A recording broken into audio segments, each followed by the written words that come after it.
Excellent. Thank you. Well, hello, everyone.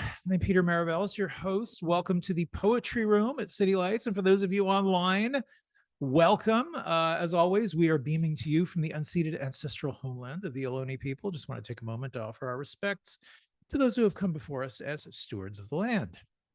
So Brenda Hillman, actually, we've had Brenda with so many times for so many great group readings. This is the first time I think we have ever celebrated her solo and for a new book. So a first, and ever honored to have her with us. So the book is called Three Talks, Metaphor, Metonymy, Meaning and Mystery, Magic and Morality. It is published by the University of Virginia Press. Three Talks is the first prose collection by Brenda Hillman. Now, these short essays explore the 6 M's of the art of poetry making. The essays were delivered as a series of talks at the University of Virginia. So the tone of the essays is casual, it's intimate, and it's very accessible. They demonstrate to the reader how the skills offered by poetry have become critically important for our present moment. And Jesse and I were just talking about this earlier, that I think really it's going to be the power of the arts, the power of poetry, really it's going to cut through and reach people in the next 4 years. So Brenda Hillman is an award-winning poet and educator. She has served as Chancellor of the Academy of American Poets. She has written, edited, and co-translated more than 24 books, most recently In a Few Minutes Before Later.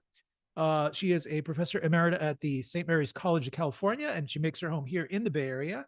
Joining her is Jesse Nathan. Very, very honored to have him with us. His poetry has appeared in the New York Review of Books, the Paris Review, the Kenyon Review, Bomb. I mean, it's just kind of a who's who of really amazing journals and magazines. He's a 2024 LABA Bay Area Fellow and a 2024 Robert Frost Fellow in Poetry at Breadloaf. He is also the recipient of the 2024 New Writers Award in Poetry for his first book of poems, Eggtooth, which is published by the Unbound Edition Press in 2023. So we can have a little Q&A at the end. For those of you online, you can post your questions in the chat function. We will also be posting links with which you may purchase books. So please join us now in giving a warm welcome to Brenda Hillman and Jesse Nathan.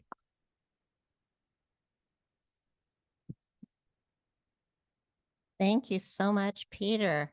And thank you all for coming. And thanks to everybody online who's in your pajamas with your glass of wine. And I am so glad to see faces here in the room, in this legendary room. As Peter mentioned, I have been here for group events, and this is the first time I've been celebrating a book. So what we thought we'd do tonight is I'm going to read a little bit from each of the essays. And the way they came about, as Peter mentioned, I was supposed to be in residence at University of Virginia in the spring of 2021. And they called and said, guess what? Nobody's going to be on campus. The residency involved giving 3 talks and being available for students. And so I immediately, when I heard about the residency, which was a big honor, I started thinking about what on earth I could do with 3 talks. It sounded very daunting. And I got an idea. I had written about metaphor and similes, and I got an idea from Bob, my husband, Bob Hass, that I would like to think about metaphor and metonymy and how they relate to each other. And but that only took care of one essay or one talk. And then I thought, well, what else am I thinking about? And I was thinking, well, just what is the meaning of existence here during COVID? And so meaning and mystery kind of came to me as a little duo. And then in a flash, I thought, what's a third set of M's? And now we're getting a little cute. We've got M and M and M and M. But magic and morality kind of came as the third set. So I think of this book as, it's very short, it's a quick read, as a kind of life skills book, not a poetry book, really. It's more of a life skills book. And I'm hoping that some of the things that we'll say tonight will have that kind of some relevance to you, whether you're writers or not, and whether, no matter what field you're in, that maybe some of these things. So I'm just going to read a little bit from each of these sections, and between reading the section, the little pieces, we will talk. Jesse and I have rehearsed a few things that we're going to talk about. For about 6 decades of writing poetry, I've wrestled with the same questions over and over. Some are ontological. Why does the universe exist? How does the spirit world fit with ordinary matter? What is the inaccessible meaning of nature and existence? Some questions are aesthetic. What is poetic language? How much strangeness am I permitted as I represent my experience in poetry?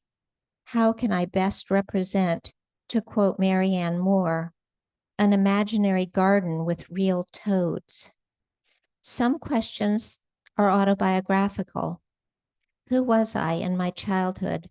What is my subjectivity beyond being a white grandmother poet teacher with an unruly inner life? What is a Brenda anyway? And some of the questions are social. Who is my audience? What is a human among species? What are the moral, political, and scientific responsibilities of poets? Live the questions, writes Rilke. In our garden, a stellar jay stages its appeal outside. There are many subspecies. It is loud, annoying, and mostly not vegetarian. Because of its pointy black crown and hood, this bird always reminds me of an executioner of Robespierre in 1789. The moment I date the image associated with the bird, twin impulses are created, what I would describe as the impulses of timeless imagination and timed imagination. The prefixes meta, met, and meto are related, and according to several dictionaries of word roots, operate on a continuum, generally meaning beyond, across, between, or change. Metaphor, meta, meaning between, across, after, or change, plus for from ber, the Indo-European root meaning to bear or to carry. A metaphor carries across or between, and metonymy, meta, meto, to change, plus nym, name, to change the name. Most of us know what metaphors are, the comparison of unlike things, sometimes very different things. The internet is his opium den. We use hundreds of them per day. The concept of metonymy is more slippery. Although we use it every day, hundreds of times, in a strict sense, it is the substitution of a part for the whole, or the substitution of something that is nearby. The White House has made a statement. We substitute a house the person lives in for the person himself. My heart is full. The heart substitutes for the feelings. Let me lend you a hand. We are not lending an actual hand. We are lending help. Metonymy substitutes or replaces one thing for another that is beside it. One could say it is a very local replacement. So in metonymy, images can follow one after another. They don't stand for anything other than themselves, though one could make a philosophical claim that everything in metonymic writing stands for the world. But metaphors compare one thing to another, reaching into the unknown, the unseen, the imagined. They make the leap. One great use of metonymy is in baseball.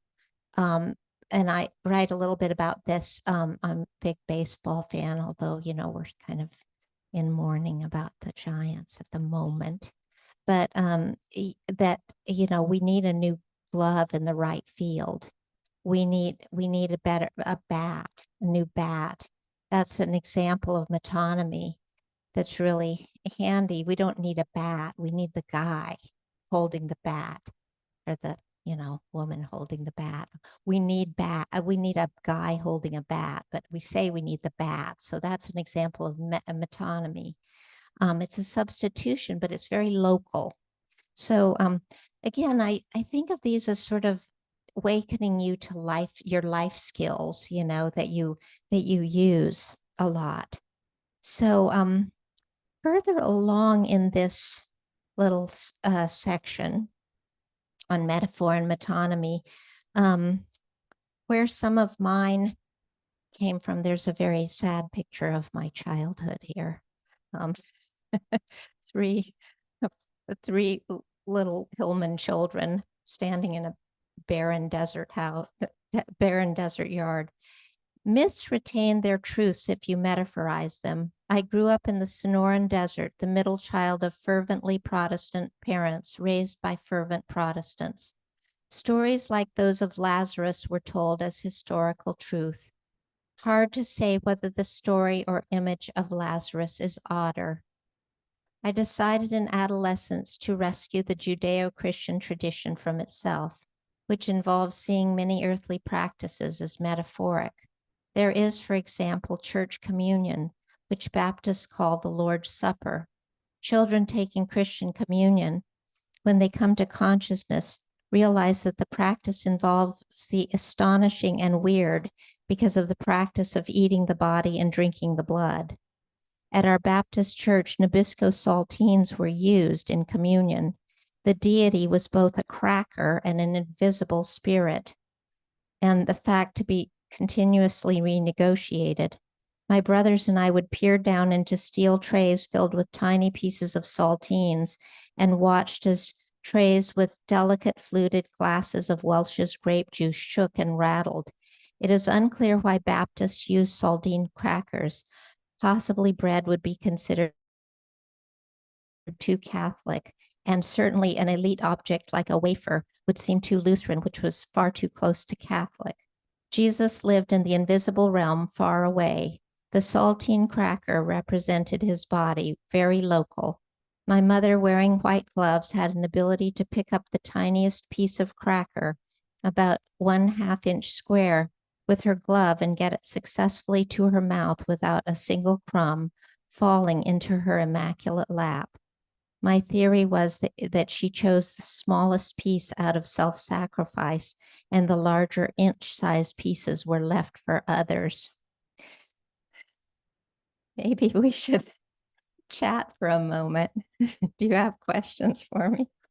Well, I told Jesse to give me easy questions. Yeah, it's this book is such an inspiration and so full of so many directions. I'm as you're reading, I'm thinking more about metaphoric thinking and metonymic thinking, and why and this book as a life skills or a kit with life skills.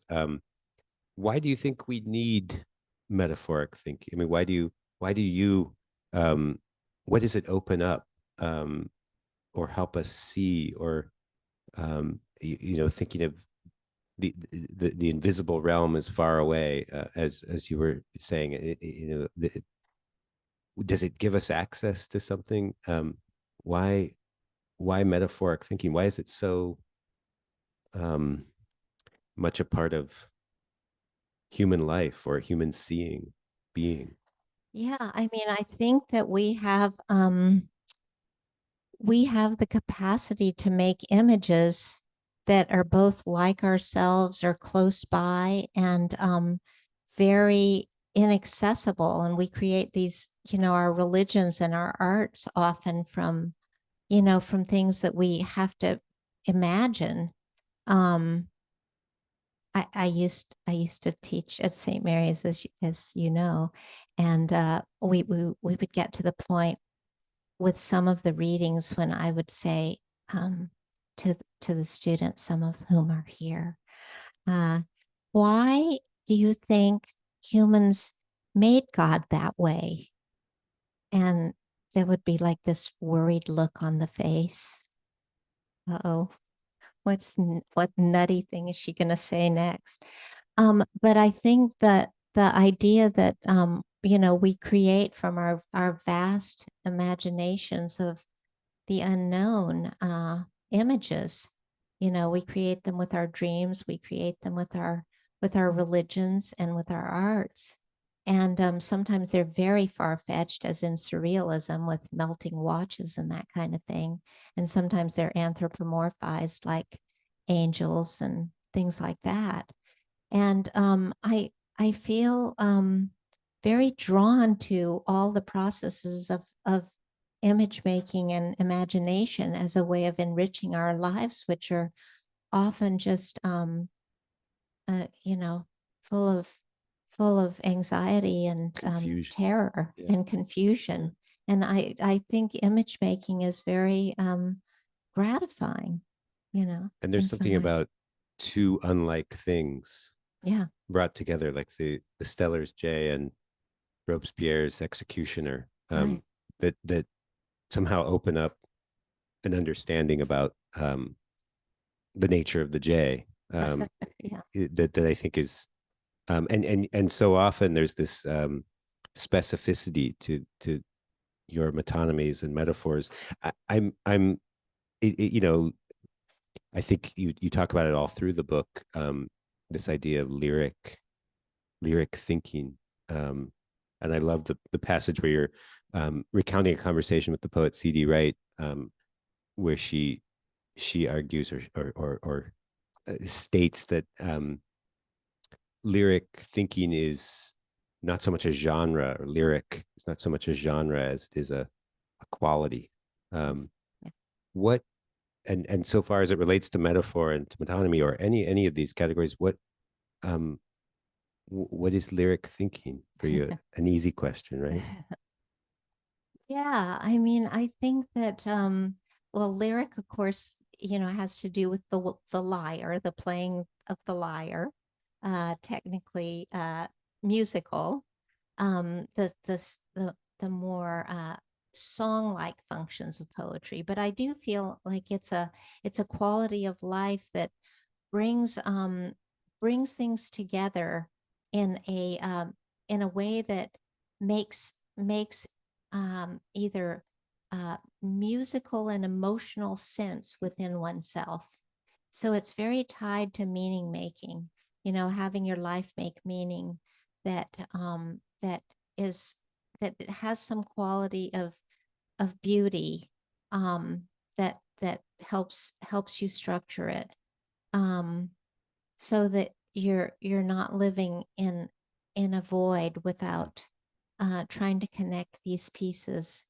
Um, I an example that I often think for myself is that when I think of communities in despair, I think that people have somehow lost their capacity to see the the meaning making function in their experience, whether it's through suffering or or through making community, making their imaginations work together. And I think lyric thinking helps us join maybe some artistic sense of what our lives are about, um, whether that's a spiritual capacity or not. I think it kind of is. Mm. I also connect that with music a lot. Um, the second section of this book um, is that the next two M's are meaning and mystery. And one of the things that I have faced as a teacher for decades is people saying, "Oh, I don't read much poetry. I don't understand it." And I think, "Oh, yes, you do." I think not only do you understand it, but you are a poem, and you're thinking about poetry. Maybe not the unit of a poem, but you have the poetic nature that you may not have isolated in lines for a while. But everyone in this room, everyone online, everyone I've ever taught has written at least one poem. And usually they wrote them a lot until like about 6th grade. And then they decided that they didn't want to be weird anymore. And so they straightened up. And I think poetry has a lot to do with connecting oneself with one's mystery. And so I like guiding people back to that weird place. People are often baffled about poetry and want to know how to engage with it. They are convinced, excuse me, it is packed with secret meanings the author intended, but that they have no access to. Matthew Zapruder in Why Poetry notes, unlike other forms of writing, poetry takes as its primary task to insist and depend upon and celebrate the troubled relationship of the word to what it represents.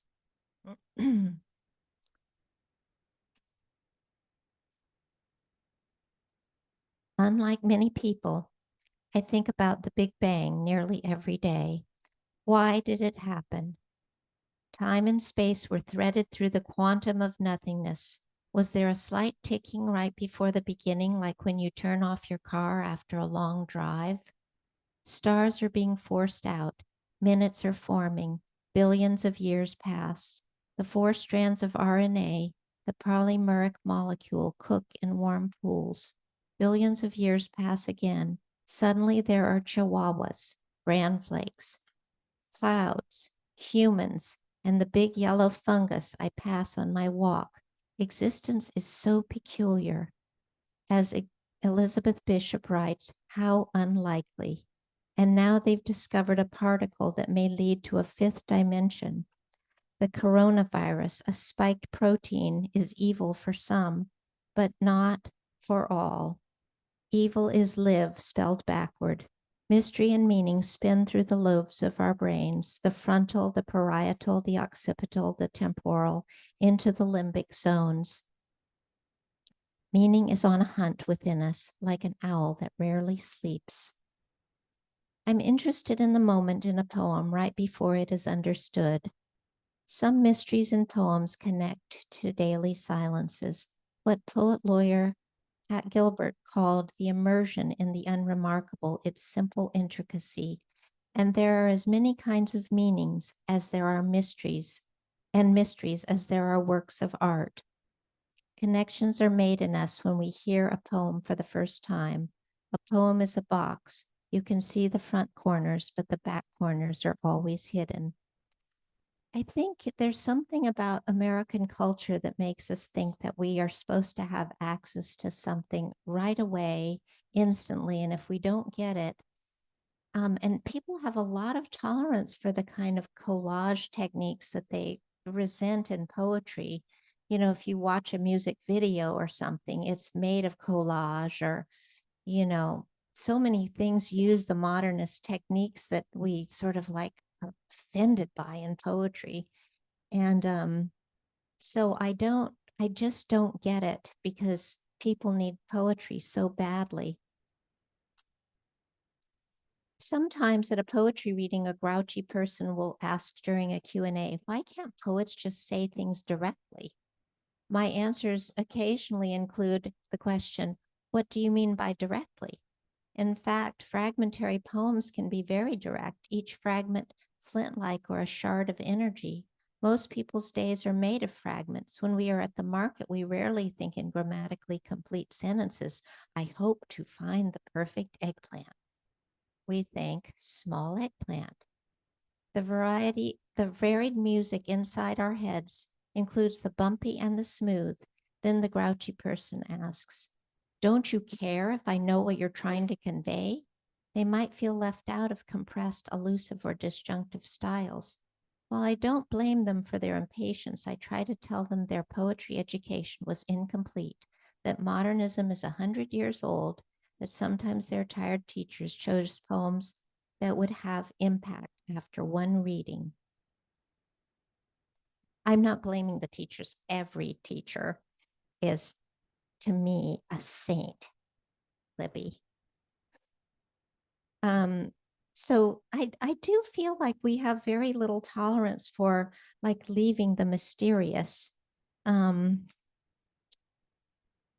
days after the lockdown began in March 2020, my inbox began to house requests for poems that would comfort people. When people seek poems to ease the mystery of suffering, they might want what they call accessible poem. The whole issue is vexed. What makes modernist writing rewarding is in part what makes it difficult. Some blame T.S. Eliot specifically and modernism generally for making poetry difficult with his Wasteland in 1922. April is the cruelest month is certainly a mysterious opening line. March and February may be crueler, breeding lilacs out of the dead land, mixing memory and desire, stirring dull roots with spring rain. The participles drip strangely off the ends of lines like wisteria. That's weird, said one of my undergraduates. Who thinks the lovely month of April is cruel? Who is talking? My students ask. It is always surprises me they can watch hours of collage and montage techniques in Super Bowl commercials, yet balk at the same techniques in a poem. So Maybe that's grouchy on my part. well, no, I mean, so meaning, this question of meaning, one of the things I know about you is that you name your orchids after French poets. Yes. Why? How did that come to happen? No, I fell in love with Baudelaire in college. How many people love Baudelaire in here? Oh, thank goodness. Some hands went up. Well, so if you don't know Baudelaire and you live in San Francisco, or even if you live in any city, read a little Baudelaire, in French or not.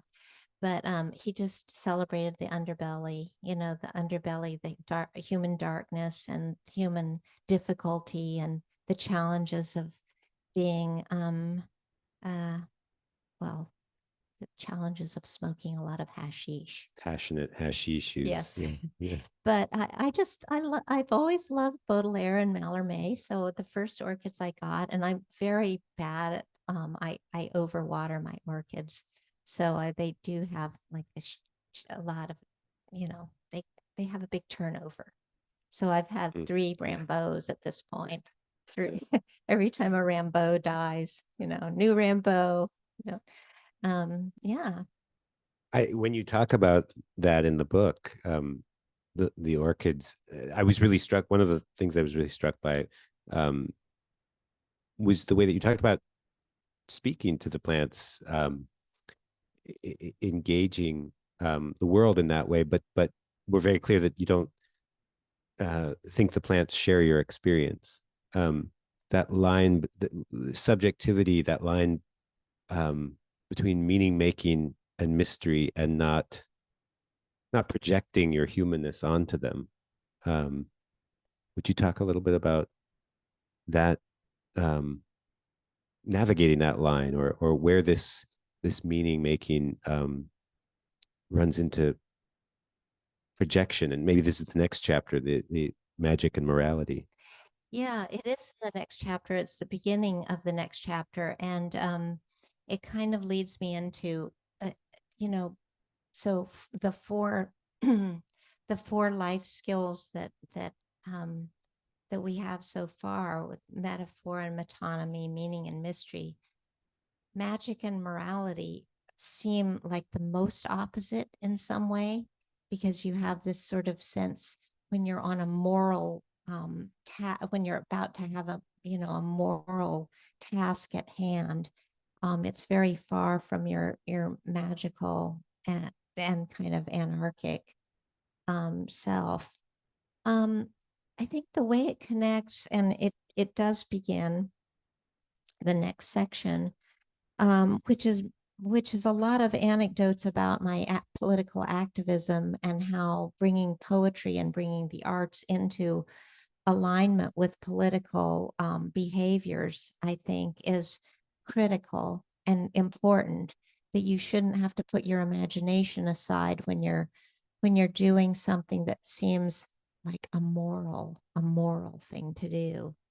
And the way it connects with naming my orchids is that I think, back to what you were asking about lyric thinking, is that the relationships that we have with not just the unknown, the non-human world, we're mostly in the human world all the time. You know, we're thinking about what people think of us. We're thinking about what, you know, what our status is in the world on social media, or, you know, in our family or whatever. But what about, you know, what the orchids think of us? And I don't mean that lightly. I mean, like, you know, you're a houseplant. You're stuck there in a pot. You're having your houseplant experience, and nobody comes in for days. And this isn't anthropomorphizing exactly. It's sort of like expanding your sense of what life is. Like, you're way bigger than yourself. You are so much bigger than yourself, because your consciousness spreads to the creatures and the plants and the world. And we're all so interconnected. And so it's such a force between us. So I you know, I don't think anthropomorphizing is appropriate, and, you know, imagining that they're having human thoughts. They aren't having human thoughts, but they are having experiences, and they are having, you know, a reality that doesn't mean we're in charge of them, but it so happens we can walk around and they can't, you know, and that a lot of the our relationship to the world is based on the fact that we see ourselves as being in charge. We should see ourselves as being related, you know, related and interrelated. So I'm going to read a little bit from the last section, and then maybe you'll have a couple more questions, and maybe the audience will have a few questions. So this is, now I have some odd politics, but I'm not going to lay my whole trip on you, even though I'm in San Francisco.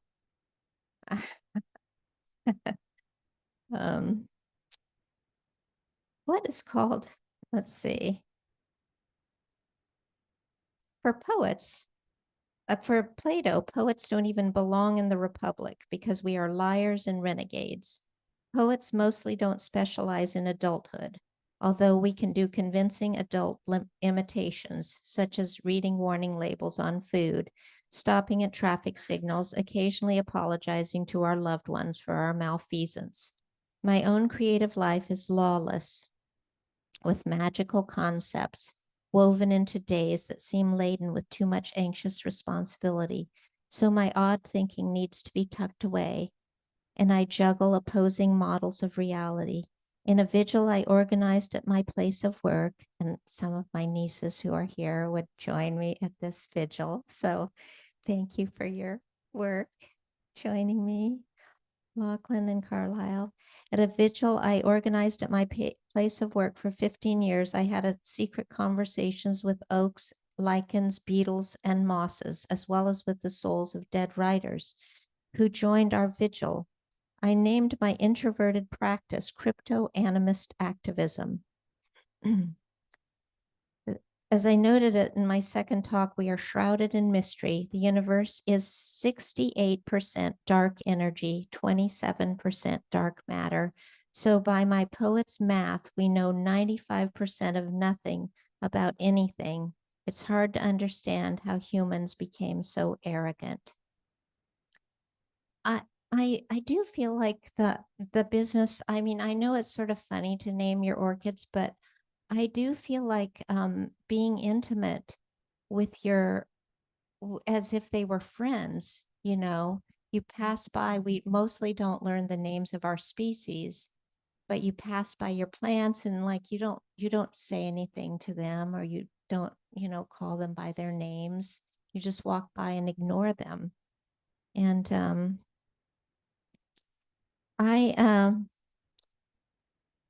I'm sometimes called a poet activist, but that is inaccurate. Activists are dynamic and idealistic, often with outgoing personalities. I'm an anxious introvert. Like many of my generation, I was politically active in the late 60s and 70s. The activities I describe began after the invasion of post 9/11 invasion of Afghanistan and Iraq, when my disgust over US imperialism, continuing horror at racial inequality, and mounting anxiety about climate reached new levels.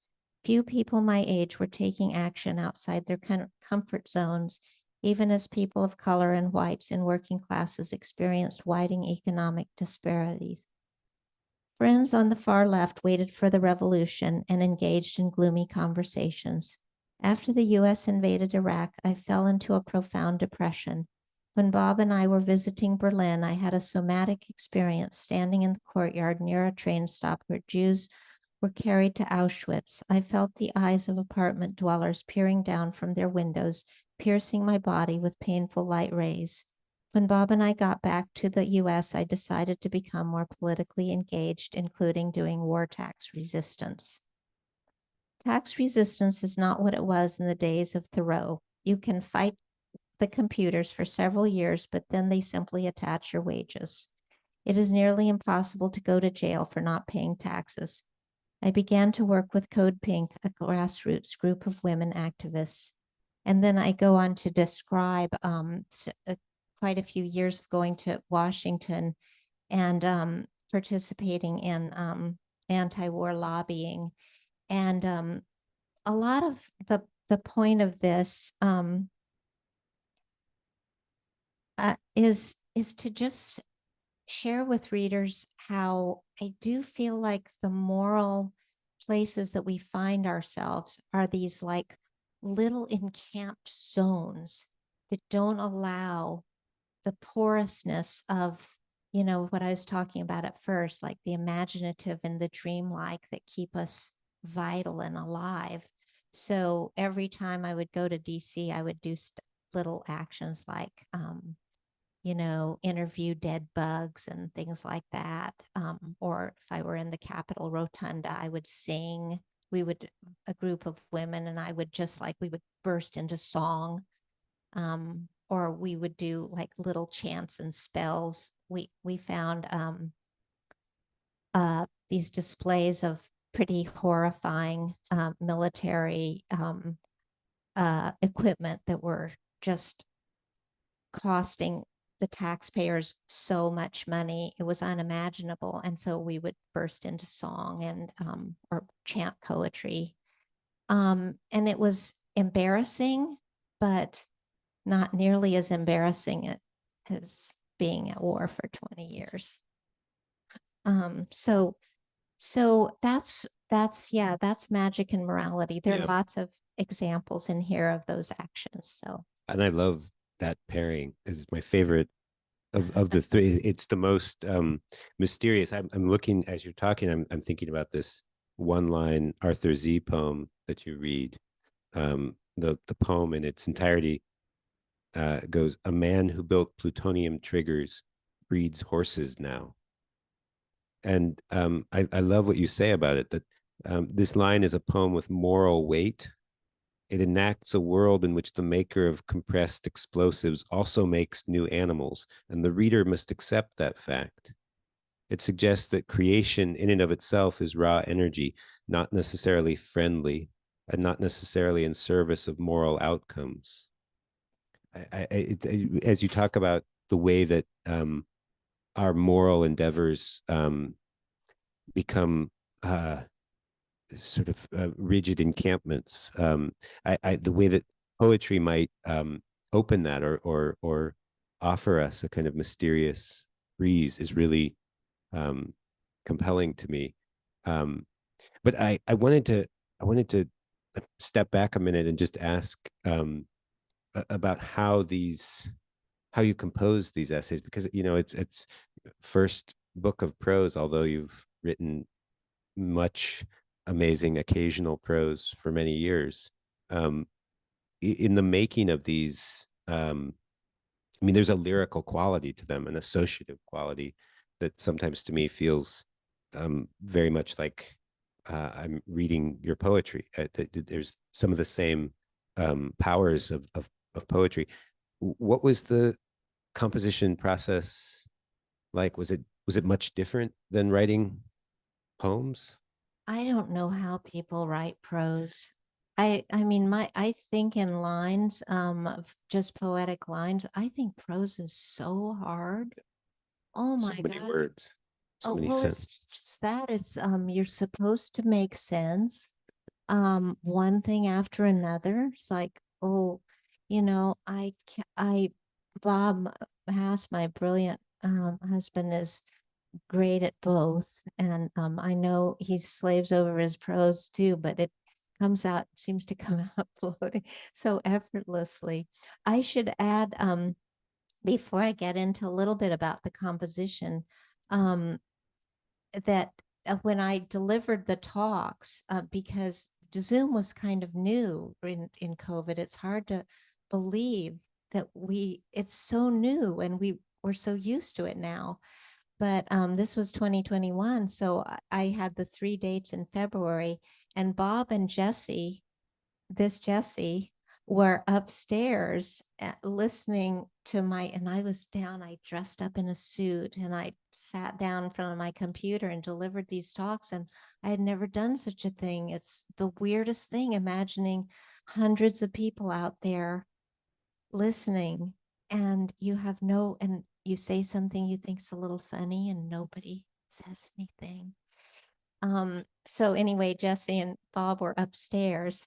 So I was in a way writing to, reading to this audience of imagined people, but also to people that I very much admired upstairs.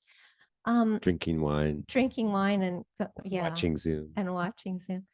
I think so I write prose more or less. I knew I had to make some sense with these essays because they were going to be delivered to a large audience, a general audience, I had been told, and I wanted to make them very accessible.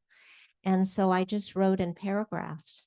And I thought each paragraph would be just kind of like a little poem, and then I could sew them together. But the three essays took me a year to write. So yeah, I worked on them pretty hard, but I sewed them together like quilts and like a poem. So I think, yeah, let's see if there's any last bit that I want to read, but I would like to hear, maybe it's time. Do you all have any questions that you'd like to ask about anything that we've said? Ken? Oh, oh, sure. Will actually reach.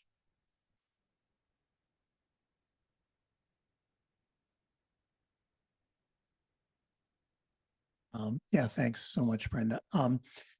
Modernism and to some extent postmodernism are associated with questioning or undercutting what might be called the literal truth of things. Because of the times we now live in, do you see that poets have a kind of a different or new responsibility with respect to the literal truth? Or is it kind of the same? Great question. And, I go back and forth. I think people, just as they need metaphor metonymy, they may need melting watches, and they may need just haiku, which is a great example of our metonymic, where you place one image next to another. I'm very fond of writing reportorial poetry in my more political statement poetry. And I feel that the techniques don't have to be mutually exclusive, and that poets can request and implore and demand that people reach with them a little bit into the impossibilities. And certainly, you know, uh, I'm thinking of the Russian poets during Stalin who had to write in code. They couldn't write straightforward literal poetry, and yet it was very powerful to write, you know, Stalin's name in an encoded way because they couldn't write directly. So I think in our time, poets and all imaginative people here in this audience and in our country are going to be finding ways of, you know, pushing for the truth, for beauty, for love, for the things that are our handles, pull ourselves out of this along. So yeah, but I think direct telling has its function, and I think indirect telling has its function, and they aren't mutually exclusive. But yeah, yes. Would you say that sort of embedded, like sort of implied with metaphor when we say they're two disparate things, that the minute you put them next to each other, you are implying you are implying a union.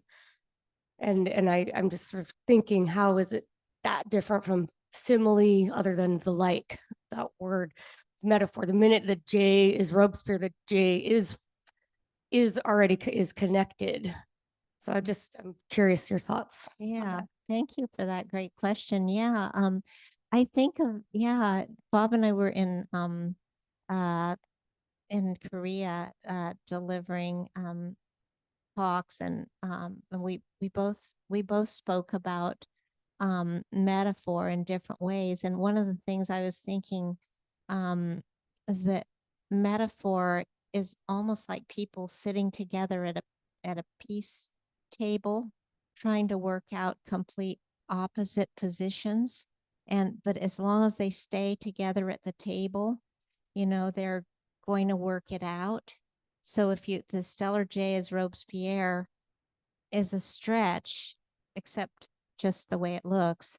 But I think the difference, the little difference that you point out with the like, it removes a little bit of the on top ofness that metaphor has.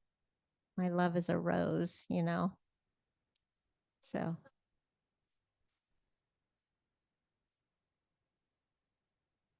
Oh, I was just saying, if they suddenly become connected the Yeah. minute they're in language together on a page or yes, uttered, there's sort of like a mystical union. yes, kind of there thing. I was is. thinking. That's why we love them.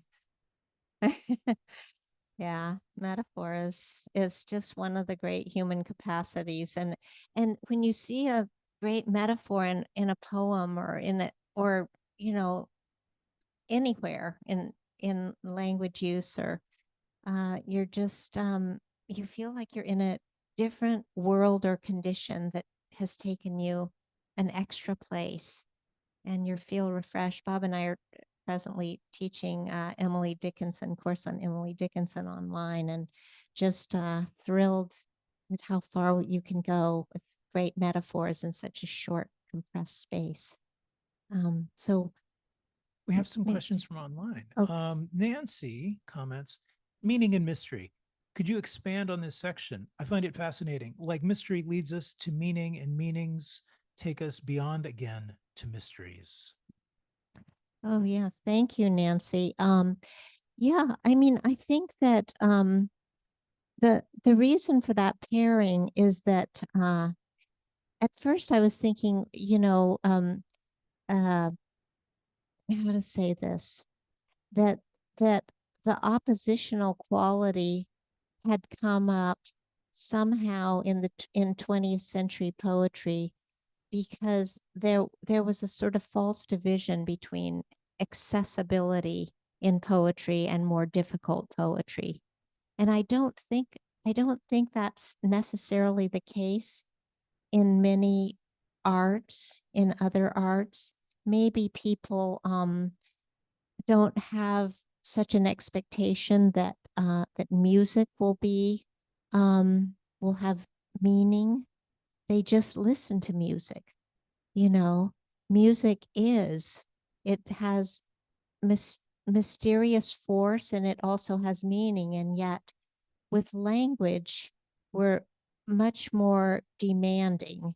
We want to know the connotation and the denotation in some sort of separate, little units.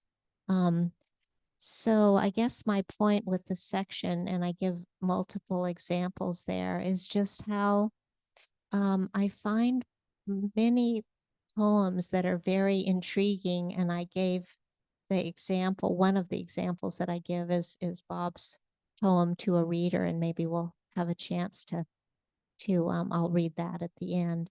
Yeah, is there another question too? On the Anyone in here? No, this is more comments. Anyone else?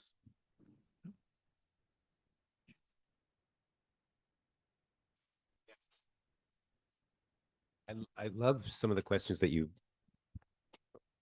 frame the book with in the beginning, and some of these questions remind me of one. I think the way you put it is, how much strangeness am I permitted in a poem?